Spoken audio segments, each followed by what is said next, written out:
since we got married, we've been together for 17 years. He still writes me love letters. Learn to set realistic expectations in marriage. Yeah. Disappointment is the result of unmet expectations. Yeah. Hello, everybody. Welcome to Mike and Christelle podcast, where family meets faith and fun. Today's episode, we're talking about what My are we talking about? imperfectly perfect marriage. We believe that every marriage is imperfect because it's made of imperfect people. Yep. But also every marriage is perfect in some ways. It's enjoyable in some ways, as much as you can enjoy your marriage. We have our Princess Iris asking us questions today, so it will be a Q&A. She's my little baba. So let's go. How did you meet and how long have you been together? We met 19 years ago and we've been married for 17 years now. We met when in Rwanda I was doing music with my band. I was a musician by profession. And we were looking for a female voice to blend in our male voices. And we tried a couple of girls. It didn't work. And then our keyboard player said, "Oh, I know a girl, really beautiful girl, sings really well that I can bring." And we said, "Oh, no, that's great. Go and invite her."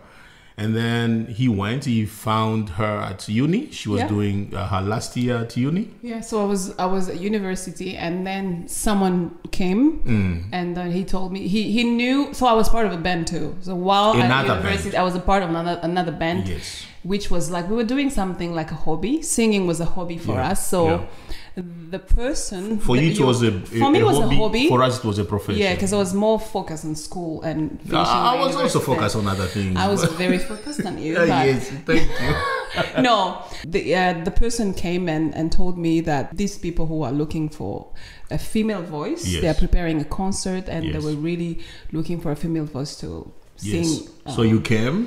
So I came. We started. And then we had a conversation. Tested you, I sang a little bit and then we had a conversation and then it seems like you liked the way we loved the way you were singing. And we suggested if you are. So you asked me if I was willing to do. You gave us one condition that was impressive to me. You said I can be part of this as long as I'm home by 6. And my dad is happy. And my dad, because of my dad, I have to be home by 6. And I have to ask him first if he's happy with it. And I was like, yes, this is the kind of girl I'm looking for.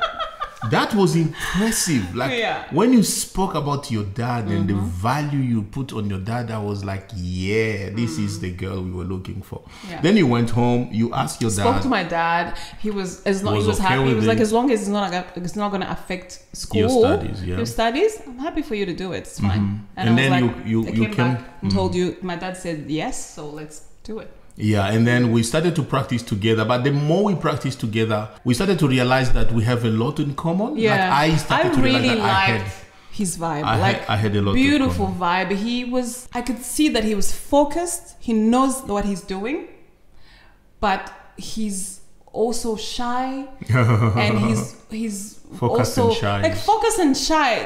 I was like, that's an amazing combination. I really was. Some people can't believe that I'm shy, but yes. Focused, knows what he's doing, but at the same time he was shy. And also I loved conversations that we would have, because you were more one of the people who talked to me about God more. Like I found myself getting closer to God. I was a Christian before meeting you, but I found myself growing growing more in God. So you gave me a book. The first thing you gave me was a book. I think the first day you came, I gave you a book, and you told me you have a talent. I think this book will be good for you. And then when I read the book, I was like, I'm actually growing spiritually. What attracted you the most to your spouse? I loved her body. Like I loved her face, her body, her shape. When I saw her for the first time, I was like, ooh. But to be honest, I was also impressed by her respect for father. I was impressed by the way she valued family and her calmness. She was not talking much. She was just very calm. And I don't know, I was just attracted to that. I felt like, I love this girl. She's calm. She's down to earth girl. I was impressed. Like I was blown away, I would say. I couldn't believe that such girl existed somewhere on earth. Yeah, that's what impressed me. That's what attracted me to you, babe. Yeah. That's really what attracted me to you. For me, what attracted me the most was that being focused. Like I could tell that this person is really, really, really serious. Like he knows what he's doing, and he has a purpose. He has a vision. He knows where he's going. And I was like, wow, that's beautiful. I saw that now I know it's your leadership gift, like your ability to lead. Yeah. But back then I didn't know that was the thing. Yeah. So focus, and he knows where he's going. But the other thing, it was how you were shy, and his dark chocolate skin. Yeah. What does your spouse do that gets on your nerves, and how did you learn to live with it? Maybe she may have 20 things that I do that get on her nerves, but for me, I would mention maybe one or two. When he forgets to eat, that annoys me really, really, really very much, because even if it's not about me serving him food, like I could serve him food and he will be doing something else and not eat the food. So or he would make the food by himself and not eat it. So he makes the food and then he puts it next to him and he's not eating. And then even when we're having dinner as a family, it takes ages for him to finish his food. So I really do not like that. I've struggled to change that. I don't know. Food really is not my biggest hobby. Yeah. It's not my biggest thing. How did I learn to live with it though? I became more and more like crankier. So when I have to be like, you're eating now, stop everything and you're eating.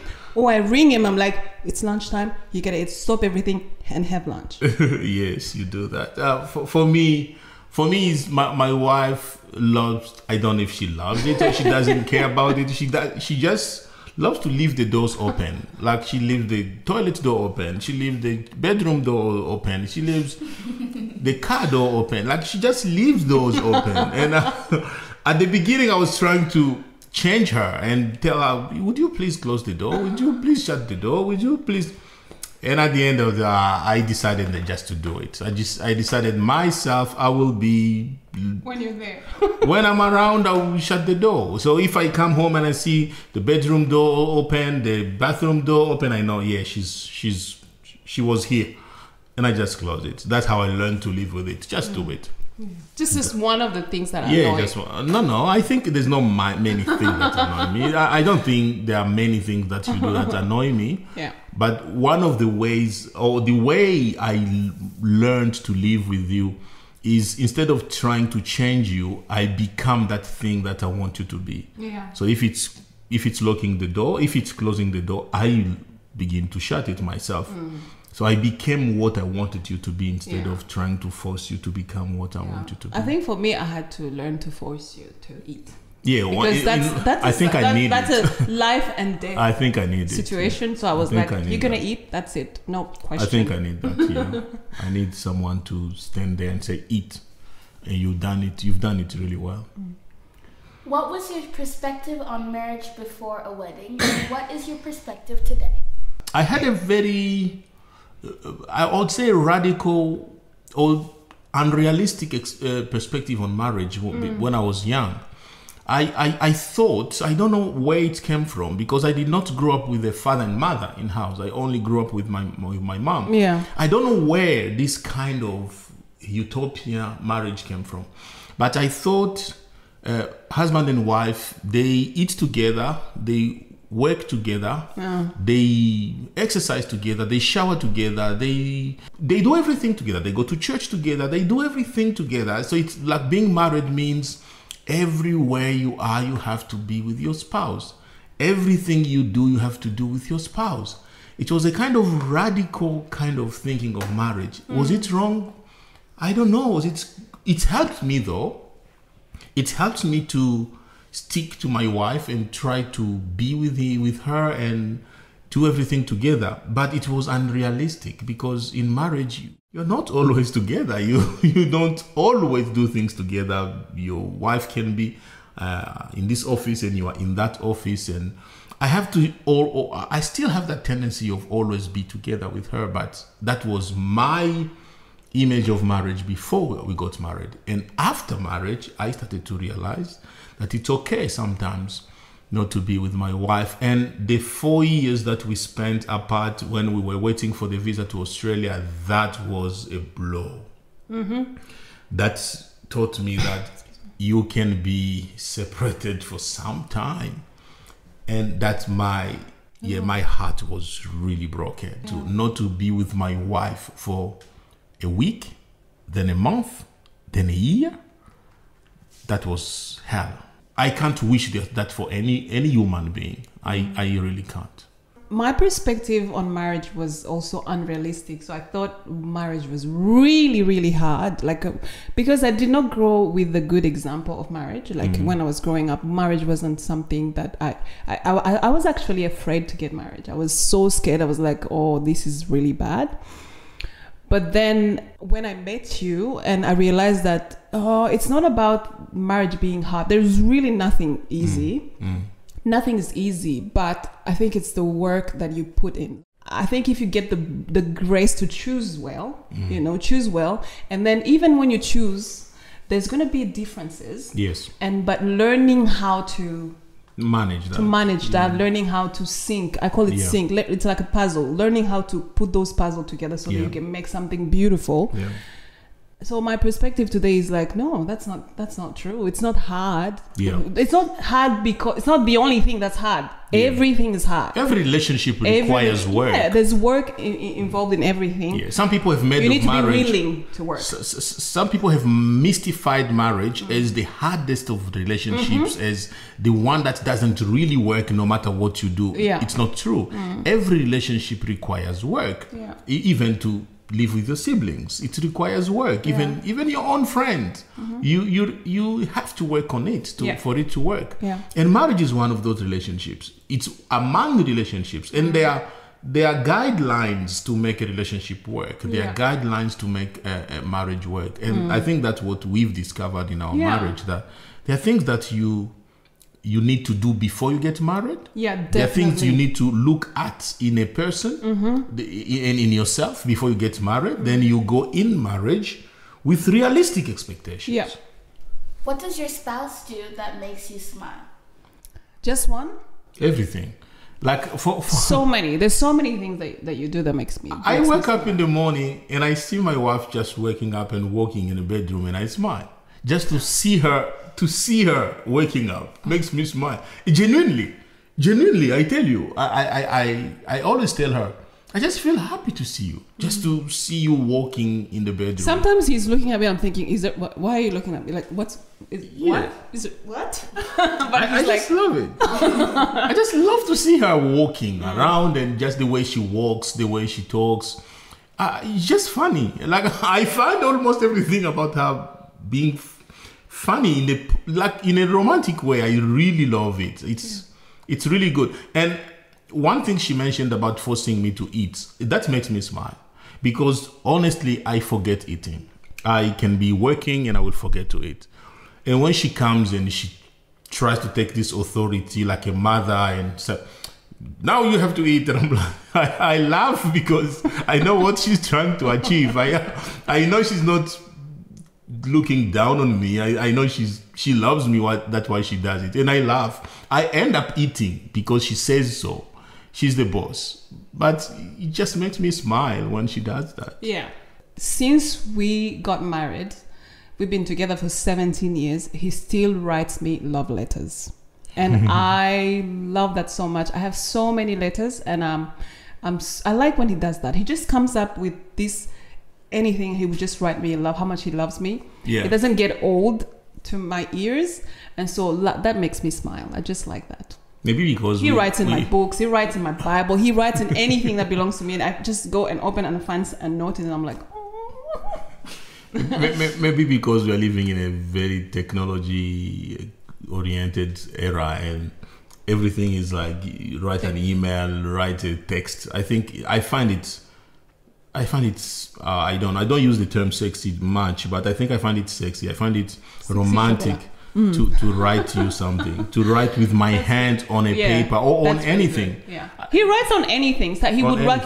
I'll be reading a book, for example, and then for some reason I'll find a note in the book, or on the book, like the On book, the not a paper pages in the book, of the on book. the pages of the book. Yes. My Bible, a paper in my the receipts.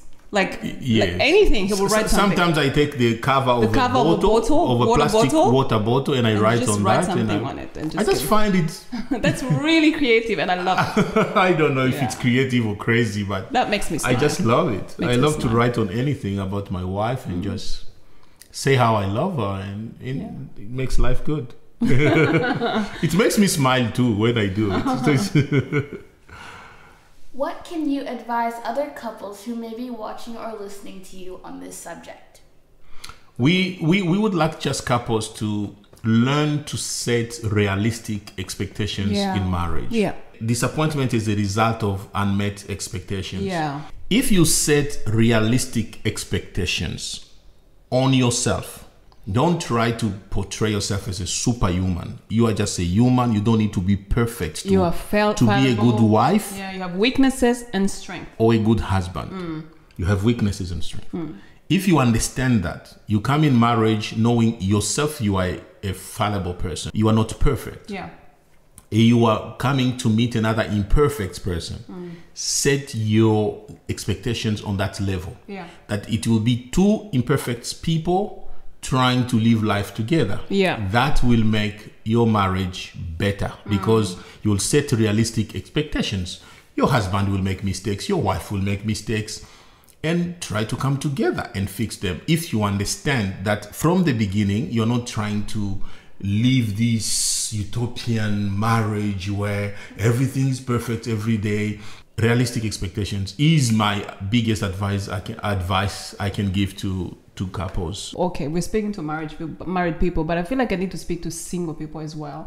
I feel like before you come into marriage, I think the best thing you could do is to work on yourself. Like find the whole person, become whole, because the whole version of you is the best. So if you come into marriage and put your spouse to be that person is going to make you happy, that person is going to work on you, that person is going to do all these things for you, that's unrealistic expectation. Yes. We believe that if you know your values, you know what you stand for in life, you will find a person who stands for the same values and get married to that person. Yeah. Don't never go for the person who doesn't stand for the same values. Yeah. Of course, people can change. Your husband or your spouse may stand for certain values today, and after 2 years they change.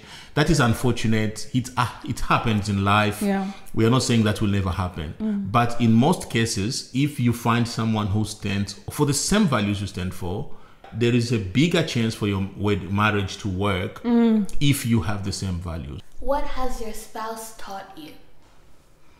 My wife has taught me a lot of things.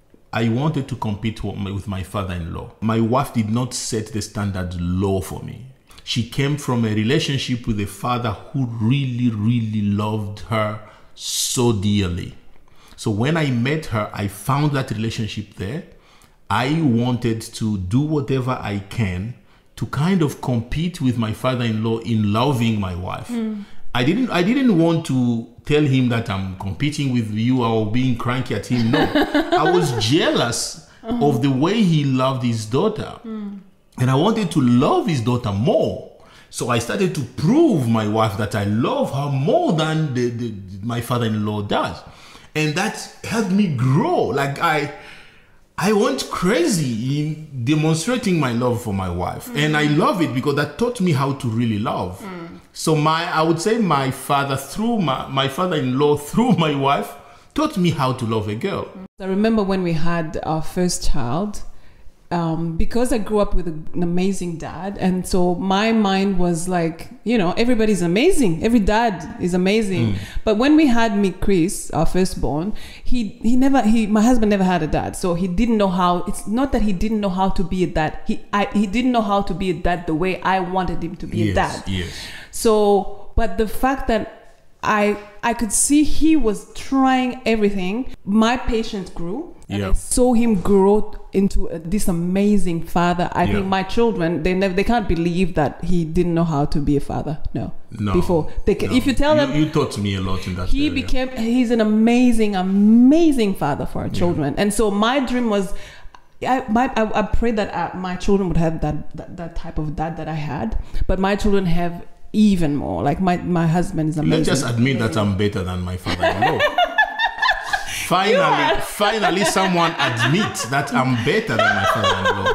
You are an amazing dad. So that me being patient with you. Hopefully, he won't hear this. He won't listen to this. Thank you so much for listening and watching. For those who are watching us on YouTube, if you liked it, don't forget to subscribe to our YouTube channel. And if you are listening, don't forget to like us and subscribe to our podcast. Remember that when family is healthy, the nation is healthy. See you next time. Bye.